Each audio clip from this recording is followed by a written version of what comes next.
ऋषि बोले, सर्वज्ञों में श्रेष्ठ सूत जी, बंधन और मोक्ष का स्वरूप क्या है, हमें यह बताइए। सूत जी ने कहा, महर्षियों, मैं बंधन और मोक्ष का स्वरूप तथा मोक्ष के उपाय का वर्णन करूंगा। तुम लोग आदर पूर्वक सुनो।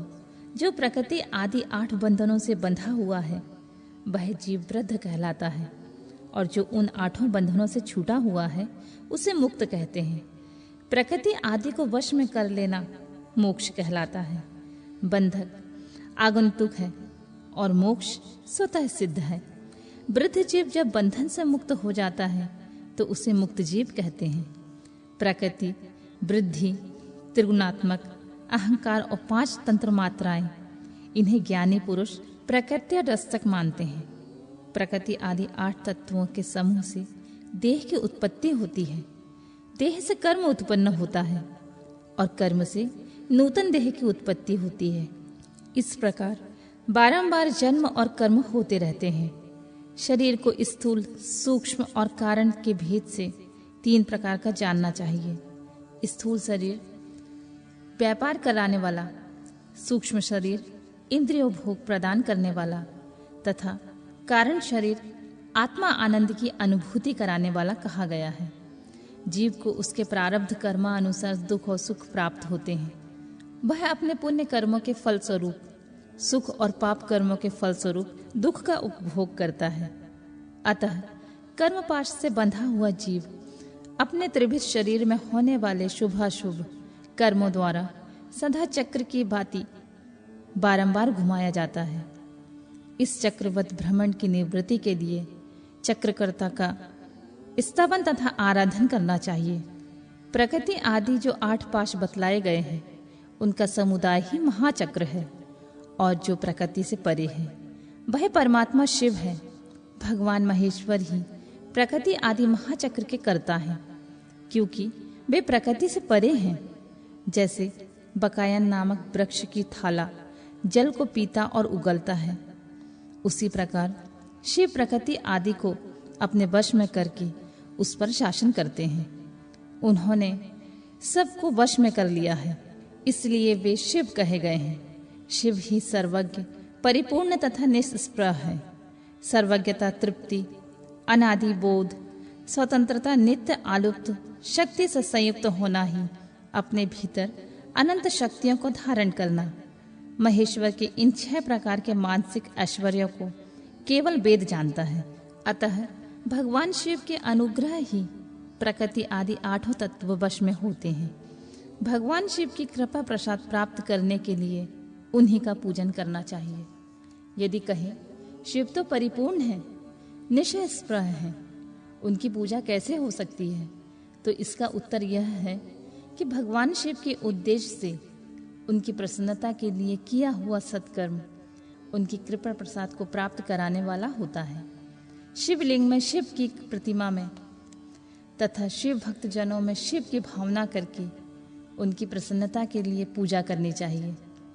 वह पूजन शरीर से, मन से, वाणी से और धन से भी किया जा सकता है। उस पूजा से महेश्वर शिव जो प्रकृति से परे है पूजक पर विशेष कृपा करते हैं और उनका वह कृपा प्रसाद सत्य होता है। शिव की कृपा से कर्म आदि बंधन अपने वश में हो जाते हैं। कर्म से लेकर प्रकृति पर्यंत सब कुछ जब वश में हो जाता है तब वह जीव मुक्त कहलाता है और स्वरात्मा स्वरूप से विराजमान होता है। परमेश्वर शिव की कृपा से जब कर्म जनित शरीर अपने वश में हो जाता है तब भगवान शिव के लोक में निवास का सौभाग्य प्राप्त होता है। इसी को सालोक्य मुक्ति कहते हैं। जब तंत्र मात्राएं वश में हो जाती हैं तब जीव जगदम्बा सहित शिव का सामीप्य प्राप्त कर लेता है। यह सामीप्य मुक्ति है। उसके आयुध आदि और क्रिया आदि सब कुछ भगवान शिव के समान हो जाते हैं।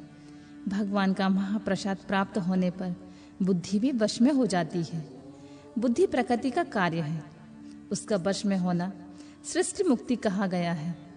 पुनः भगवान का महान अनुग्रह प्राप्त होने पर प्रकृति वश में हो जाएगी। उस समय भगवान शिव का मानसिक ऐश्वर्य बिना यत्न के ही प्राप्त हो जाएगा। सर्वज्ञता और तृप्ति आदि जो शिव के ऐश्वर्य हैं, उन्हें पाकर मुक्त पुरुष अपने आत्मा में ही विराजमान होता है। वेद और शास्त्र में विश्वास रखने वाले विद्वान पुरुष इसी को सामुज्य मुक्ति कहते हैं। इस प्रकार लिंग आदि में शिव की पूजा करने से क्रमशः मुक्ति स्वतः प्राप्त हो जाती है। इसीलिए शिव की कृपा प्रसाद प्राप्त करने के लिए तत्संबंधी क्रिया आदि के द्वारा उन्हीं का पूजन करना चाहिए। शिव कृपा, शिव तप, शिव मंत्र, जप, शिव ज्ञान और शिव ध्यान के लिए सदा उत्तरोत्तर अभ्यास बढ़ाना चाहिए। प्रतिदिन प्रातः काल ही रात के सोते समय तक और जन्म काल से लेकर मृत्यु पर्यंत सारा समय भगवान शिव के चिंतन में ही बिताना चाहिए। सद्योजातादि मंत्रों द्वारा तथा नाना प्रकार के पुष्पों से जो शिव की पूजा करता है वह शिव को ही प्राप्त होगा।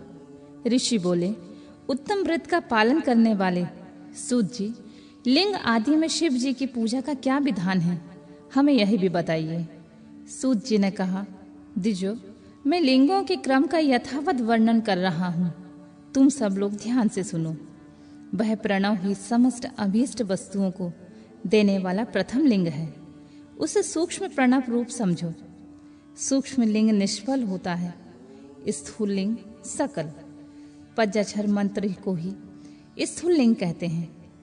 उन दोनों प्रकार के लिंगों का पूजन तप कहलाता है। वे दोनों ही लिंग साक्षात मोक्ष देने वाले होते हैं। पौरुष लिंग और प्राकृतिक लिंग के रूप में बहुत से लिंग होते हैं। उन्हें भगवान शिव ही विस्तार पूर्वक बता सकते हैं, दूसरा कोई नहीं जानता है। पृथ्वी के विकार भूत जो जो लिंग ज्ञात हैं उनको मैं तुम्हें बता रहा हूँ।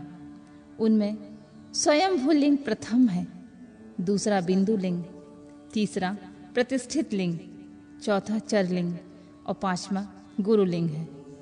देवर्षियों की तपस्या से संतुष्ट हो उनके समीप प्रकट होने के लिए पृथ्वी के अंतर्गत बीज रूप से व्याप्त हुए भगवान शिव वृक्षों के अंकुर की भांति भूमि को भेद कर नादलिंग के रूप में व्यक्त हो जाते हैं।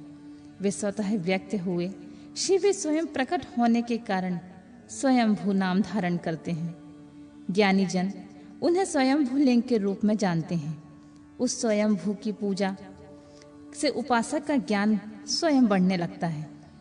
सोना चांदी के आदि पत्र पर, भूमि पर अथवा वेदी पर अपने हाथ से लिखित जो शुद्ध प्रणव मंत्र रूप लिंग है, उसमें तथा मंत्र लिख का आलेखन करके उसमें भगवान शिव की प्रतिष्ठा और आवाहन करें। ऐसा बिंदु नादमय लिंग स्थावर और जन्म दोनों प्रकार का होता है। इसमें शिव के दर्शन भावनामय ही होते हैं, ऐसा निसंदेह कहा जा सकता है। जिसको जहाँ भगवान शंकर प्रकट होने का विश्वास हो, उसके लिए वही प्रकट होकर वे अभीष्ट फल प्रदान करते हैं। अपने हाथ से लिखे हुए यंत्र में अथवा अकृत्रिम स्थावर आदि में भगवान शिव का आवाहन करके 16 उपचारों से उनकी पूजा करें। ऐसा करने से साधक स्वयं ही ऐश्वर्य को प्राप्त कर लेता है और इन साधन के अभ्यास से उसको ज्ञान भी होता है। देवताओं और ऋषियों ने आत्मसिद्धि के लिए अपने हाथ से वैदिक मंत्रों के उच्चारण पूर्वक शुद्ध मंडल में शुद्ध भावना द्वारा जिस उत्तम शिवलिंग की स्थापना की है उसे पौरुष लिंग कहते हैं तथा वही प्रतिष्ठित लिंग कहलाता है। उस लिंग की पूजा करने से सदा पौरुष ऐश्वर्य की प्राप्ति होती है। महान ब्राह्मण और महाधनी राजा किसी कारीगर से शिवलिंग का निर्माण कराकर जो मंत्र पूर्वक उसकी स्थापना करते हैं, उनके द्वारा स्थापित हुआ वह लिंग भी प्रतिष्ठित लिंग कहलाता है। किंतु वह प्राकृत लिंग है, इसलिए प्राकृत ऐश्वर्य भोग की ही देने वाला होता है। जो शक्तिशाली और नित्य होता है उसे पौरुष कहते हैं तथा जो दुर्बल और अनित्य होता है वह प्राकृत कहलाता है। लिंग, नाभि, जिह्वा, नासाग्र भाग और शिखा के क्रम से कटी, हृदय और मस्तक तीनों स्थानों में जो लिंग की भावना की गई है उसे आध्यात्मिक लिंग को ही चर लिंग कहते हैं। पर्वत को पौरुष लिंग बताया गया है और भूतल को विद्वान पुरुष प्राकृत लिंग कहते हैं। वृक्ष आदि को पौरुष लिंग जानना चाहिए और गुल्म आदि को प्राकृतिक लिंग, साठी नामक धान्य को प्राकृतिक लिंग समझना चाहिए और शाली एवं गेहूं को पौरुष लिंग। अणिमा आदि 8 सिद्धियों को देने वाला जो ऐश्वर्य है उसे पौरुष ऐश्वर्य जानना चाहिए। सुंदर स्त्री तथा धन आदि विषयों को आस्तिक पुरुष प्राकृत ऐश्वर्य कहते हैं। चरलिंगों में सबसे प्रथम रसलिंग का वर्णन किया जाता है। रसलिंग ब्राह्मणों को उसकी सारी अभीष्ट वस्तुओं को देने वाला होता है। शुभ कारक बाणलिंग क्षत्रियों को महान राज्य की प्राप्ति कराने वाला है। सुवर्णलिंग वैश्यों को महाधनपति का पद प्रदान करने वाला है तथा सुंदर शिवलिंग शूद्रों को महाशुद्धि देने वाला होता है। स्फटिकमय लिंग तथा वाणलिंग सब लोगों को उनकी समस्त कामनाएं प्रदान करते हैं। अपना ना हो तो दूसरों का स्फटिक या वाणलिंग भी पूजा के लिए निषिद्ध नहीं है। स्त्रियों विशेषतः सद्भावों के लिए पार्थिव लिंग की पूजा का विधान है। प्रवृत्ति मार्ग में स्थित विधवाओं के लिए स्फटिक लिंग की पूजा बताई गई है, परंतु विरक्त विधवाओं के लिए रसलिंग की पूजा का ही श्रेष्ठ कहा गया है। उत्तम व्रत का पालन करने वाले महर्षियों बचपन में, जवानी और बुढ़ापे में भी शुद्ध स्फटिकमय शिवलिंग का पूजन स्त्रियों के लिए समस्त भोग प्रदान करने वाला होता है। ग्रहासक्त स्त्रियों के लिए पीठ पूजा भूतल पर संपूर्ण अभीष्ट देने वाली होती है। प्रवृत्ति मार्ग में चलने वाला पुरुष सुपात्र गुरु के सहयोग से ही समस्त पूजा कर्म संपन्न करे। इष्ट देव का अभिषेक करने के पश्चात अगहनी में चावल से बने खीर आदि पकवानों द्वारा नैवेद्य अर्पण करे। पूजा के अंत में शिवलिंग को संपुट में विराज कर घर के भीतर पृथक रख दें। जो निवृत्ति मार्गी पुरुष हैं उनके लिए हाथ पर ही शिवलिंग पूजा का विधान है। उन्हें भिक्षादि से प्राप्त हुए अपने भोजन को ही नैवेद्य रूप में निवेदित करना चाहिए। निवृत्त पुरुषों के लिए सूक्ष्म लिंग ही श्रेष्ठ बताया जाता है। वे विभूति के द्वारा पूजन करें और विभूति को ही नैवेद्य के रूप में निवेदित करें।